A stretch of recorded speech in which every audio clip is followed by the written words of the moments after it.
There's nothing you cannot do. You can have anything you have ever wanted, anytime you want, as soon as you give a shit, blame yourself, and put some work in.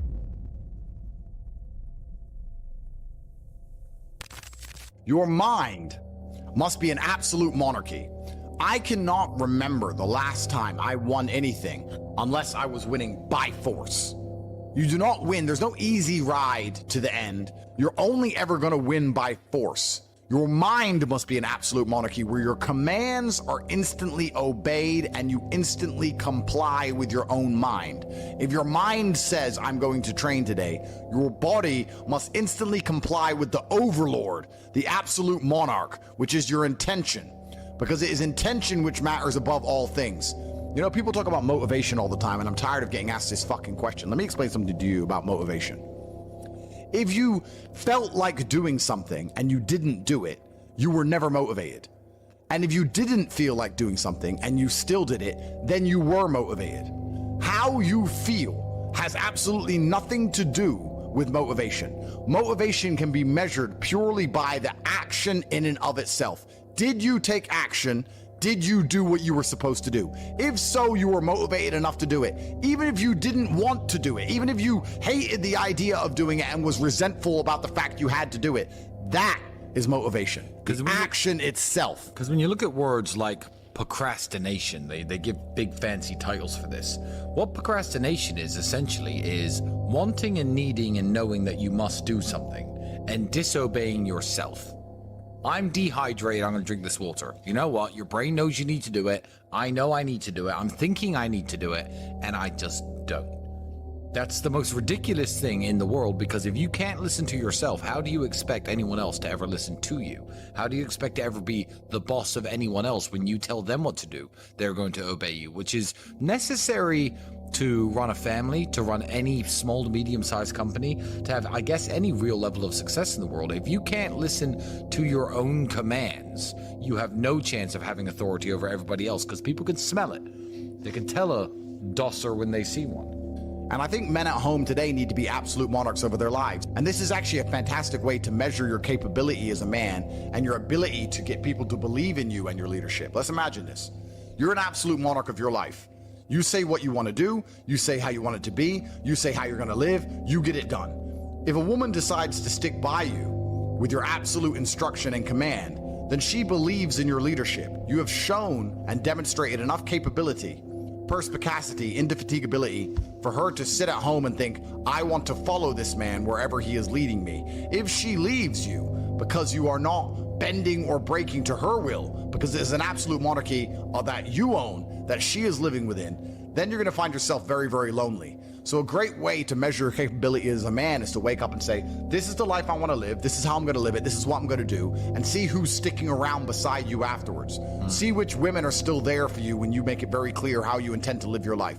So you can live with absolute monarchy and reign as a king, and you're going to find out a lot about your capability, not only from women, but from men too. What men want to stick by you when you say, look, this is how I'm going to live my life, this is what needs to be done, this is the life I'm going to live. That will teach you a lot about yourself in an absolute monarchy, which is why you need the mindset of a king for the exact same reason. You now have an obligation to the people who believe in you. You now have an obligation to yourself, because it is an absolute monarchy that you are in control of. You can no longer delay it. You can no longer procrastinate. You can no longer live in the promise of a better tomorrow, of a perfect future. There is right now, and you have obligations you must fulfill. And I want to make this very important. By fulfilling your obligations to yourself, you default fulfill your obligations to everybody who believes in you and cares about you and loves you and relies on you. By fulfilling your obligations to yourself, you're not trying to get strong and get rich just to buy dumb shit. You're doing that because you owe it to yourself. You're doing that because it's going to please your ancestors and please God and please the universe. And by extension, you are automatically going to become more valuable to everybody else who believes in you, which strengthens your kingdom, strengthens your absolute authority. And there are some times in life as a man, you need absolute authority to be effective. If this house sets on fire, I need to be able to say to my woman, get up, run. I don't have time for her to say why. I don't have time for her to say, where's the fire? Maybe you can put it out. My friend's boyfriend didn't yell at her like that. Why are you being rude to me? There's no time. I gave a command and I expect to be obeyed because it allows me to save her life and mine. If you do not have absolute authority over the people you are providing and protecting, you are not actually effective as a leader at all. I believe everything in the world is a choice. And people will argue with me when I say that. They say, no, I didn't choose to feel this way. And I'll argue back that believing everything is a choice empowers you to make the change. Trying to say that everything is not a choice removes your power and your authority and your responsibility and your capabilities. When people sit and say, oh, no, I didn't choose this, well, then they can't choose to fix it. Whereas if you accept that every single thing about you is a choice, then you get to choose to change it or not. So I think the most powerful thing you can do if you're a depressed or sad person is you can choose to stop being one. And that's the mindset which allows you to be most competitive in the world. Like what even is true and false? True and false is adopting the mindset or the strategies which allow you to compete and win. That's what's true. It's like fighting, right? People say lucky punch. There's no such thing as a lucky punch. It landed and you threw it. That's a punch. And that's a punch you've been training for. So I like what you said about it doesn't matter if it's true or not because it's empowering. I would argue that truth is empowerment. What is true? Well, for me, what is true is what allows me to feel most powerful. That's what's true to me. When I look at scenarios or situations, I sit and say, well, option A makes me feel weak and helpless, and option B makes me feel powerful, so I believe B to be true. That's what I believe. And that's where my whole worldview comes from. Would you get flack from that? Do people get upset with you saying that? All the time. Right. But those are people who have a different version of objective reality, and their reality is not geared towards competitiveness like mine is. The primary objective of my thoughts and feelings and reality is to win. The only reason my brain activates is to win. It's not to feel happy. It's not on some garbage, endless quest for what might be true. It's to win all of the time. So I optimize for competitiveness and I optimize for performance in all things, which is very unpopular with a lot of people. Most people don't optimize for that. Most people optimize for the worst thing possible. Do you know what it is? Do you know the worst possible mindset you can try and optimize your life for? Go on. Happiness. Happiness is for women and children. You're allowed to be happy as a woman, and you're allowed to be happy as a kid. As a man, if you wake up and go, I want to be happy today, you're going to do unimportant, narcissistic, hedonistic garbage. You're either going to eat too much, drink too much, take drugs, sit around and play video games, smoke weed. You're not going to achieve anything if you want to be happy. It's ultimately temporary, and you sit there and go, I want to be happy today, I want a happy day. You're not going to achieve anything. As a man, 99% of the time, you're going to be stressed or annoyed about something that's just happened, currently happening, or about to happen. That's life. We live constantly anxious. We have a lot of things to do. And you either suffer the consequence of the stress it requires to be a somebody, or you suffer the consequence of having no stress because you're a nobody and you work in Starbucks and then you're a no one. There's no escape the eternal suffering of man. So many men say to me, oh, how I don't feel happy. I'm like, so? You think I'm happy? I got nearly $1 billion. I'm still stressed. I was up at 6 a.m. I gotta go here, I gotta go there. I've got to train, I've got to do this, I've got to do that. At what point do you think you've earned the right to wake up as a man and feel happy? Have men ever been happy? Name a period in human history where men were happy. Because if I think back, they were all dying in ditches. Yeah. But if you wake up and say, no, I don't want to work, I just want to be happy. No, I'd be miserable. Well, everybody would be. In fact, I retired at 25 and was miserable after 2 months. No, winners would be miserable. But losers love it, and that's why they lose. Okay. Right? Okay. Losers say all the time, losers have this problem with temporary motivation. A loser will come and say, I really want to change my life. I can't live like this anymore. And they'll mean what they say for about 2 days. And then they're happy to go back to being a loser again. You know, they really want it Monday to Friday, but on the weekend, they're happy to go back to how they were. And that's why they never escape. They never get the terminal velocity required to break free from the atmosphere of mediocrity. So, yeah, I'm conditioned to win. Just like you said, you can't handle the idea of stagnation. You can't handle the idea of retirement. I'm the same.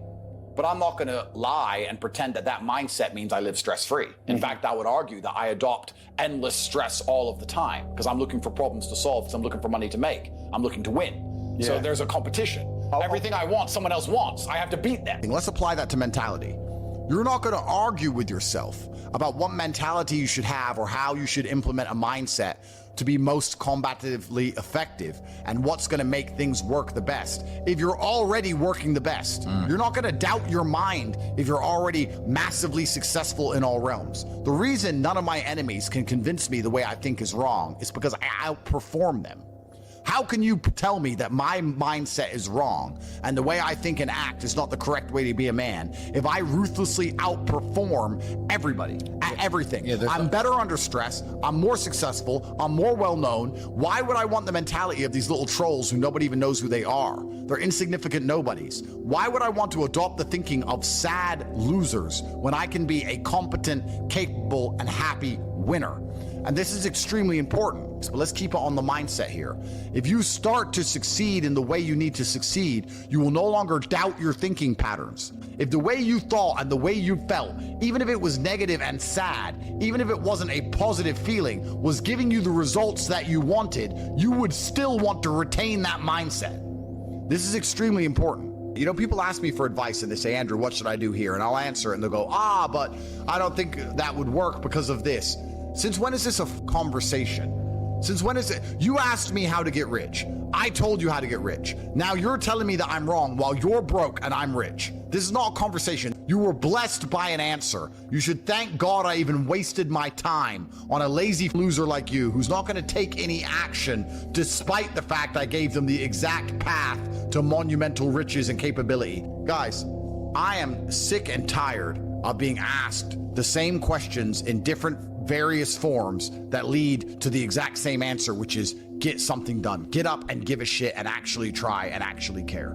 All of your life will be instantly fixed if you start to actually care about the outcomes and blame yourself for all of these things. You have wasted your life. And it's exactly the same if you sit around, maybe I'll go to the gym, maybe I'll start this, maybe I'll start this project, maybe I'll start this business, maybe I'll talk to that girl I like. You're going to end up 45, fat, chronically ill, too injured to even save yourself with training and to get back into shape, lonely, no kids, no money, broke, and the type of person that people don't want to deal with, which is another circumstance that keeps you broke. So the price you pay for this is not as simple as a bad year or a bad 2 years. It is literally a wasted life, because we only get one spin at this, and if you throw it away, you've thrown everything away.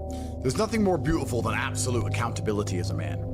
It's truthfully the most beautiful thing a man can experience and implement inside of his mind.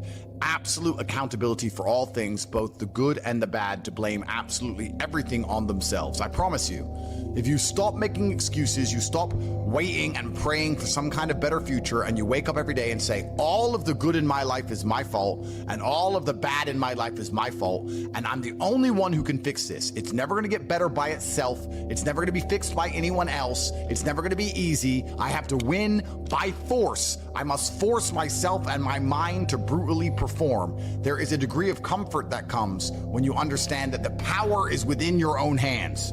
And this is the life you want to live. I've been up at 9 a.m. and in meetings by 10 a.m. till 2, 3, 4 in the morning every single day. It's 2 in the morning. Almost 3. It's almost 3 in the morning. I've been busy all day long, and I'm a billionaire and one of the most famous people on the planet, and that's how I'm working. 16, 17, 18-hour days. You're sitting around on your ass doing nothing. Doom scrolling. And then you have the audacity to ask me why you're not where you want to be in life. Because men like me are going to take everything and not even leave you with scraps. There's not even going to be a little piece of meat on the carcass because you're too busy chasing around women who are too good for you in the first place. The only way you're going to have anything in this life is to wake up and to suffer the brutal realities of endless effort and to win by force. And that is the answer to 99% of your questions. That's the answer to how you get the girls you want. That's the answers to how you get rich. It's the answer to how you get in shape. It's the answer to how you become motivated. I can be motivated to do anything because I force myself. I can blink and cure my brain and be endlessly, permanently motivated to achieve the most mundane and boring and insignificant of tasks because I have decided my mind is an absolute monarchy that I control, that I rule. If I decide to become the world's fucking best at coin flipping, I will stand there and flip a coin so repeatedly over and over again until I am brutally, I'll become impressive. at flipping a coin, if that's what I've decided to do. You can't motivate yourself to even get in the gym and have a body people admire you for. You can't motivate yourself to be sexually desirable. And then you want to sit here and ask me questions about how you get a woman. You can't motivate yourself to get up and log in and dedicate yourself so you can finally have some money. The dream is not to have a Lambo. The dream is to have a mother who isn't worried about hospital bills. The dream is to be able to travel around the world because there's a place you want to see before you die. The dream is to have a car that works, and if it breaks down, you can afford to pay it. That is the dream. And to achieve this dream, you do not have to climb Mount Everest. You have to open up a laptop and type, and you still fail. And then you want to sit there and ask me, oh, how come I don't have the motivation? You don't have the motivation to type on a keyboard to achieve your dreams, and you think I can fix a loser like you? If you're not improving, you are dying. If you're not growing, you are dying. There's no such thing as staying still in this world.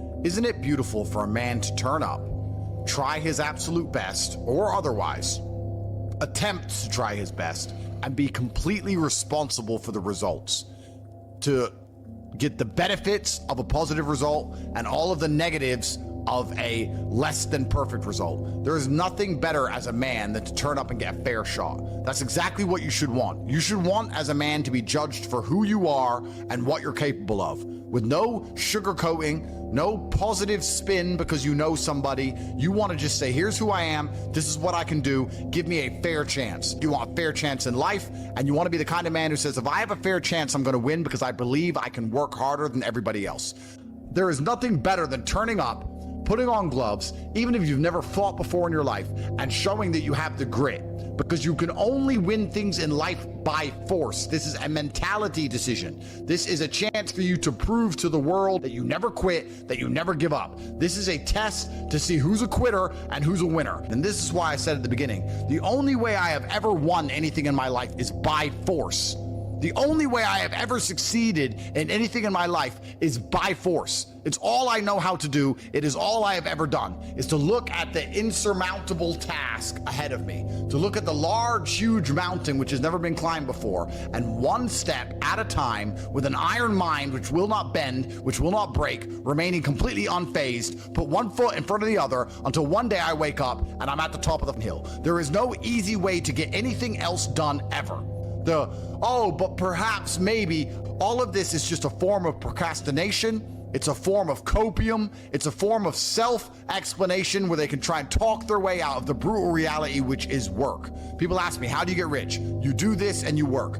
Oh, but that won't work for me, because they are saying that so they do not have to actually do the work. That's what they're trying to do, trying to avoid the brutal realities of life. There's nowhere to hide. You cannot escape.